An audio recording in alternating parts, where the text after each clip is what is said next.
अब हम पढ़ने जा रहे हैं, बिल्कुल कहानी इख्तिताम तक पहुँच गई है लगभग, रह गई है वो पढ़ेंगे इसके। एंड आपको पता नहीं ये क्या हो रहा है, ये चंद दोस्त हैं जो 15 साल के बाद वापस रिज्वाइन हुए, वो बैठ के बातें कर रहे हैं कि हम क्या सोचा करते थे और ज़िंदगी कैसे निकली। तो उसमें से एक आदमी था, माइकल नाम था पहले उसका, जिसने कहा कि भाई मेरे साथ भी शुरू में बहुत ऐसा हुआ, लेकिन बाद में मैंने कहानी पढ़ी और उस कहानी को पढ़ने के बाद मैंने जब उसको फॉलो किया तो फिर मेरी लाइफ के अंदर जो है वो चेंज को कबूल करने की सलाहियत डेवलप हो गई। सब लोगों ने कहा हमें भी सुना वो कहानी, तो वो ये कहानी सुना रहा है, कहानी के अंदर कहानी है। ऐसे you could notice when the little change begin so that you would be better prepared for the big change that might be coming. अगर आप छोटे छोटे चेंज को नोटिस कर सकते हैं, ठीक है, तो आप बेहतर प्रिपेयर हो सकते हैं बड़े चेंज के लिए।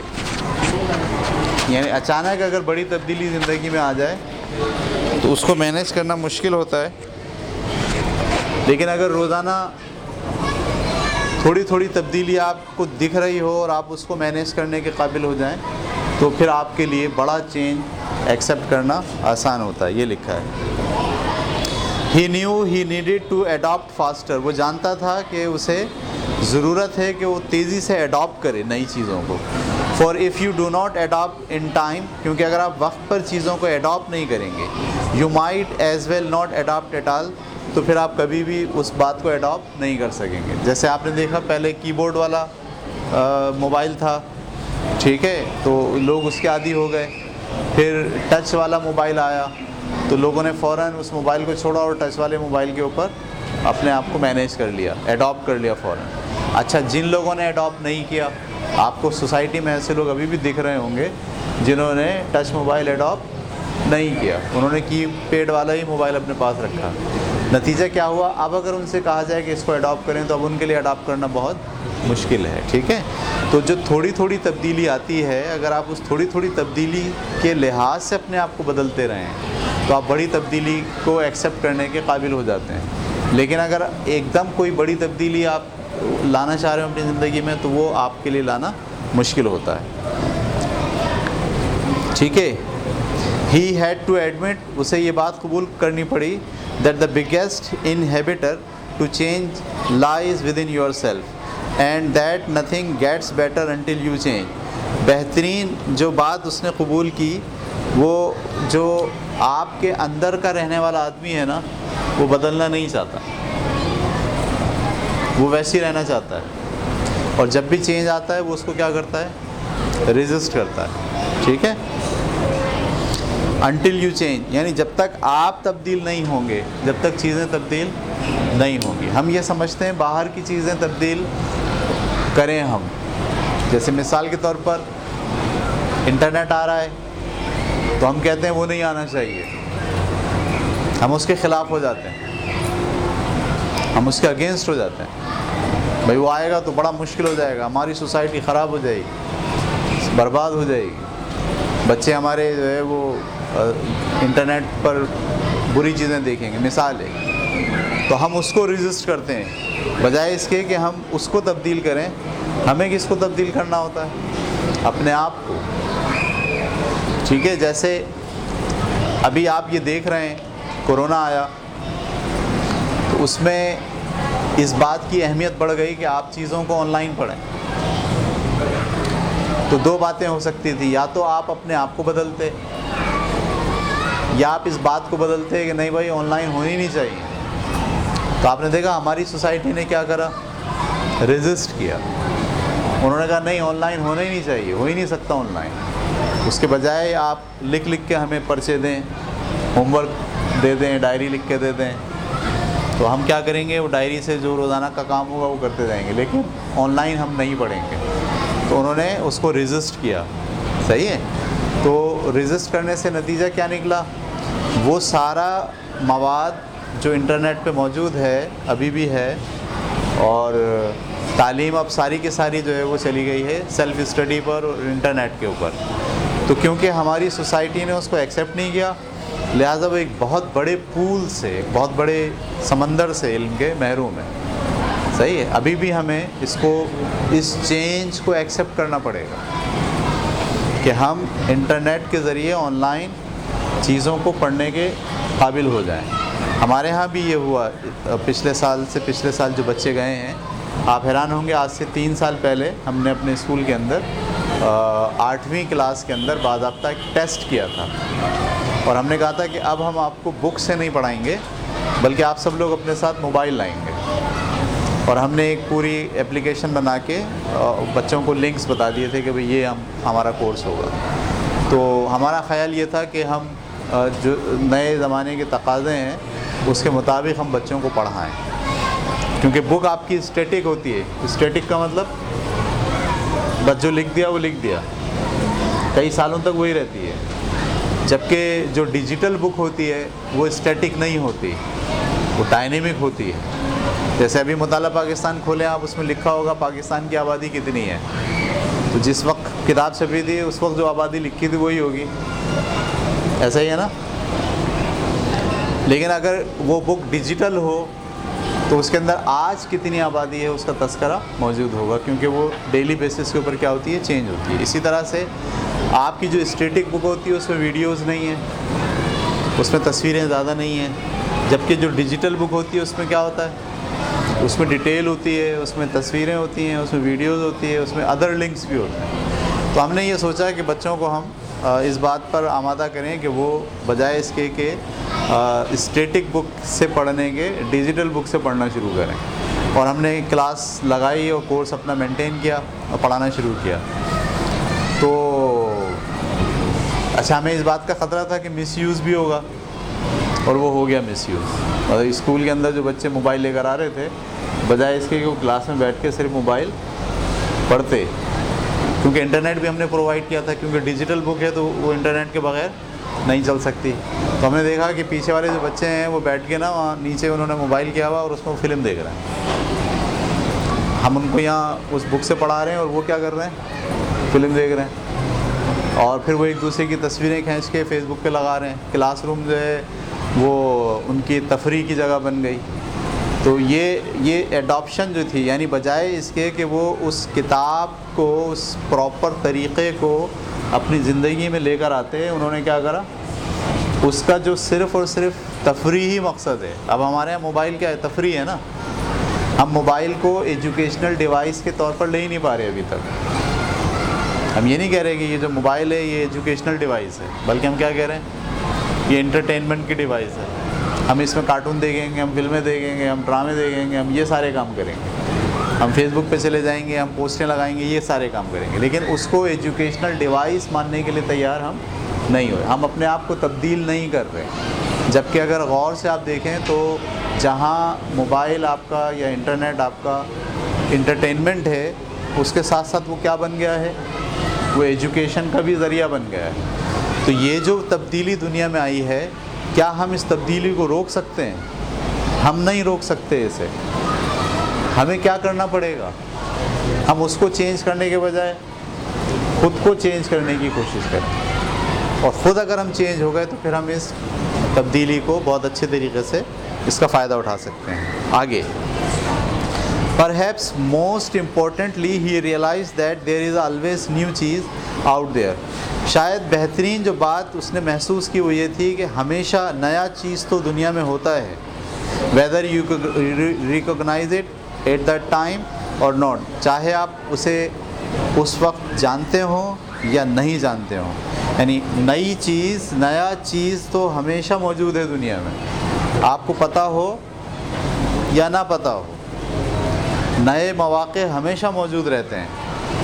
And that you are rewarded with it when you go past your fear, और आपको वो मौक़े उस वक्त ही मिलते हैं जब आप अपने खौफ पर काबू पा जाते हैं। एंड एन्जॉय द एडवेंचर, और एडवेंचर को एंजॉय करना शुरू कर देते हैं। He knew some fair should be respected, वो ये भी बात जान गया कि कुछ खौफ ऐसे होते हैं जिनका एहतराम करना चाहिए।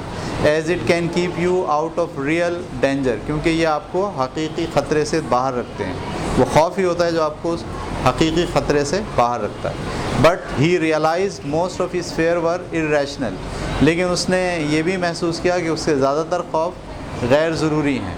And have kept him from changing when he needed to, और यही खौफ हैं जो उसे तब्दीली से रोकते हैं। He did not like it at the time, उस वक्त तो ये बात उसे पसंद नहीं आई थी, but he knew that the change had turn out to be a blessing.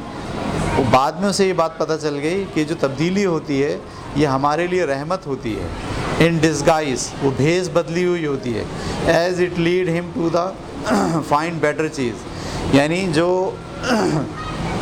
तब्दीली है वो बाद में पता चलता है कि जो तब्दीली आई है दरअसल वो हमारे लिए रहमत है। जब हम उससे गुज़र रहे होते हैं तो हमें क्या लगता है, बहुत मुश्किल लगता है, लेकिन जब हम उसके फ़ायदे हासिल करना शुरू कर देते तब हमें पता चलता है कि ये तो चेंज आया था, ये बेटर चीज़ के लिए आया था। He had even found a better part of himself, उसे अब अपने आप भी बेहतर पहले से महसूस होने लग गया। As Haw recalled what he had learn, जब हा सोच रहा था, दोबारा से याद कर रहा था जो कुछ वो सीख चुका है। He thought about his friend Hem, तब उसने अपने दोस्त हैम के बारे में सोचा। He wondered if Ham had read any of the saying Ha had written on the wall. वो हैरान था कि शायद हैम ने वो सारी तहरीरें पढ़ ली हों जो वो दीवारों पर लिखता आया है। At cheese station C and throughout the maze, जो उसने चीज़ स्टेशन सी पे भी लिखी हैं और पूरे मेज़ में भी लिखी हैं। Had Hem ever decided to let go and move on, क्या हैम कभी ये फ़ैसला कर पाएगा कि वो पुरानी बात को जाने दे और आगे बढ़े। Had he ever entered the मेज़, क्या वो कभी इन भूल भलाइयों में दाखिल होगा। And discovered what could make his life better, और ये देख पाएगा कि क्या चीज़ है जो उसकी ज़िंदगी को बेहतर बना सकती है। और was Hem still hemmed in because he would not change, या वो अभी तक फंसा रहेगा क्योंकि वो तब्दील होना नहीं चाहता। Haw thought about going back again to Cheese station C, Haw ने सोचा कि वो वापस चीज़ स्टेशन सी जाए टू सी, देखने के लिए if he could find Hem, क्या उसे हैम मिलता है वहाँ पर या नहीं। Assuming that Haw could find his way back there, ये सोचते हुए कि वो वापसी का रास्ता जानता है। इफ़ ही फाउंड हैम, अगर वो हैम को तलाश कर ले, he thought he might be able to show him how to get out of his predicament, तो वो उसको बता देगा कि कैसे इस सारे मुश्किलात से बाहर निकला जा सकता है। But Haw realize that he had already tried to get his friend to change, लेकिन उसे याद आ गया कि वो इस तरह की एक कोशिश पहले भी, आपको पता है बीच के आधे रास्ते में जहाँ उसको थोड़ा सा चीज़ मिला था वो वापस गया था कि भाई देखो मुझे चीज़ मिला, आओ हम चलते हैं, लेकिन उसने कहा, उसने मना कर दिया था। उसने बोला मैं यहाँ से जब तक नहीं लूँगा जब तक कि मेरा चीज़ मुझे वापस नहीं मिलेगा। ठीक है। Hem had to find his own way, Hem को अपना रास्ता खुद तलाश करना पड़ेगा। बियॉन्ड हिज कंफर्ट, अपने आराम को छोड़कर। एंड पास्ट हिज फेयर, और अपने खौफ से गुजर कर। No one else could do it for him, कोई दूसरा उसके लिए ये काम नहीं कर सकता। बहुत खूबसूरत जुमले हैं। हर शख्स को अपने बारे में खुद सोचना पड़ेगा, अपने खौफ पर खुद काबू पाना पड़ेगा, खुद आगे बढ़ना पड़ेगा।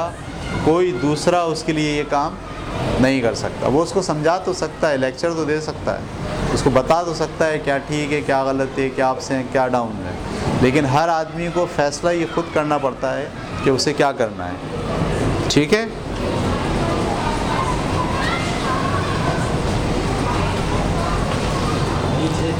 No one else could do it for him, कोई भी उसके लिए ये काम नहीं कर सकता। और टाक हिम इनटू इट, और ना ही इस पर बात कर सकता है। He somehow had to see the advantage of changing himself, बहरहाल उसे अपने आप ही के तौर पर फ़ायदे देखने पड़ते हैं अपने आप को तब्दील करने के। हा new he had left a trail, हा जानता था कि उसने रास्ते में जगह जगह लिख कर छोड़ा है फॉर हैम, हैम के लिए। And that he could find his वे, और वो अपना रास्ता इसके ज़रिए से तलाश भी कर सकता है। If he could just read the hand writing on the wall, अगर वो दीवार पर लिखी हुई सारी तहरीरें पढ़ ले। He went over and wrote down a summary of what he had learn.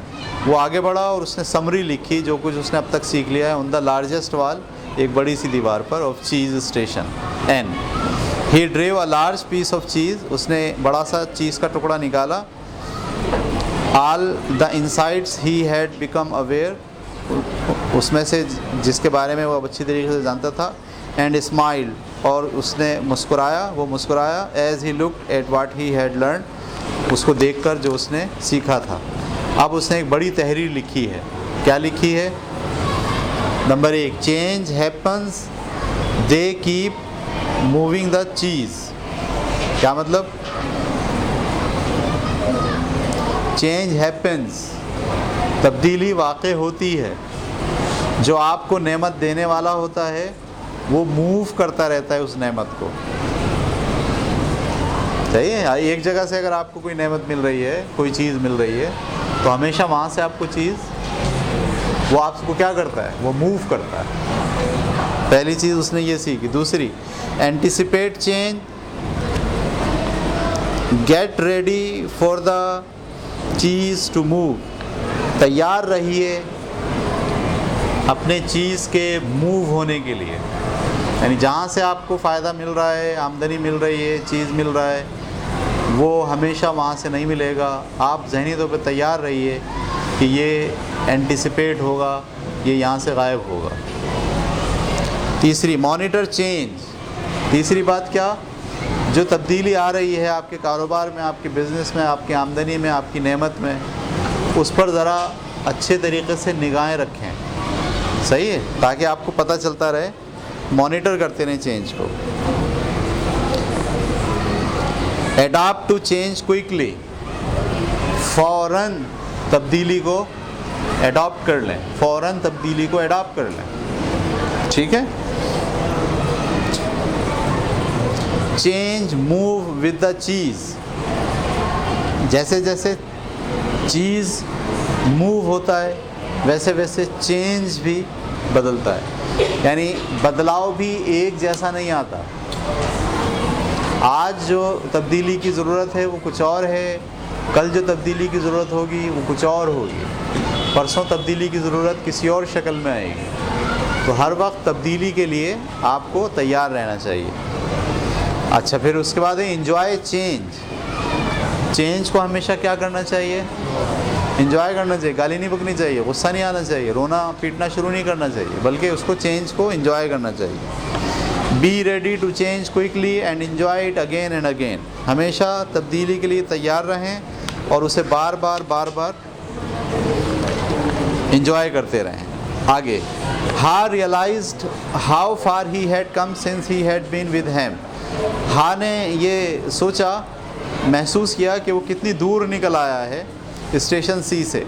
But knew it would be easy for him to slip back. और वो ये भी जानता था कि वो उसके लिए आसान है कि वापस भी चला जाए। If he got too comfortable, अगर वो अपने आप को बहुत ज़्यादा पुरसुकून महसूस करेगा तो। सो ईच डे ही इंस्पेक्टेड चीज़। आप समझ रहे हैं? यानी उसने कहा कि मैं नए स्टेशन पर आ गया हूँ, मुझे चीज़ मिल गया है, लेकिन अगर मैंने फिर कंफर्ट दिखाई, कंफर्ट का मतलब आराम पसंदी दिखाई, तो ये दोबारा से चीज़ क्या हो जाएगा? मेरे हाथ से निकल जाएगा। ठीक है? So each day he inspected cheese station and, लिहाजा हर रोज़ वो उस चीज़ स्टेशन को इंस्पेक्ट करता, उसका जायज़ा लेता। टू सी, ये देखने के लिए, what the condition of his cheese was, कि उसके चीज़ की क्या कंडीशन है। He was going to do whatever he could to avoid being surprised by unexpected change. वो जो कुछ भी कर सकता था वो किया करता था ताकि वो जब अनएक्सपेक्टेड चेंज आए तो उससे सरप्राइज ना हो।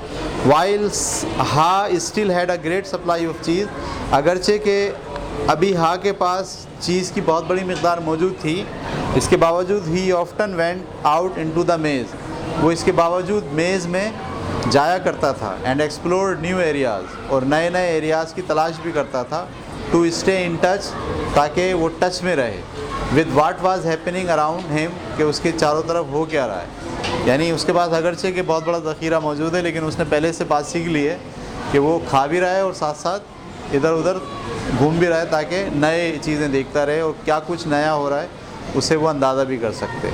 ही knew it was safer to be aware of his real choice. वो जानता था कि ये उसके लिए महफूज है कि वो नई नई चीज़ों को देखता रहे, दैन टू आइसोलेट हिमसेल्फ, बजाय इसके कि वो एक जगह बैठा रहे इन हिज कम्फर्ट जोन, अपने कम्फर्ट जोन में। Then Haw heard what he thought was the sound of movement out in the maze. फिर हा ने सुना वाट ही थॉट, जो वो सोचता था कि वो आवाज़ है मूवमेंट की मेज़ के अंदर। As the noise grew louder, जैसे जैसे वो आवाज़ और बढ़ती गई, he realize that someone was coming, उसको ये महसूस हुआ कि कोई आ रहा है। Could it be that Hem was arriving, क्या हैम आ रहा है? Was he about to turn the corner, क्या उसने अपनी सोच को बदल लिया है? Haw said a little prayer and hope, Haw ने दुआ मांगी और उम्मीद की। As he had many times before, इससे पहले भी उसने काफ़ी दुआएं की थी। That maybe at last his friend was finally able to ख़त्म। यानी आवाज़ उसको एक आई है और उस आवाज़ से उसको ये अंदाज़ा हुआ कि शायद उसका दोस्त आ रहा है। उसने दुआ भी मांगी हुई थी कई दिनों से कि उसका दोस्त भी यहाँ आ जाए, लेकिन कहानी यहाँ ख़त्म करके खला छोड़ दिया कि पता नहीं दोस्त आया है या दोस्त नहीं आया है। तो ये जो कहानी मेज़ में चल रही थी, ये कहानी मुकम्मल हो गई, लेकिन वो जो दोस्त सारे बैठे हैं उनकी कहानी अभी मुकम्मल नहीं हुई है। तो अगली 2-3 क्लासेस में वो कहानी भी हमारी मुकम्मल हो जाएगी।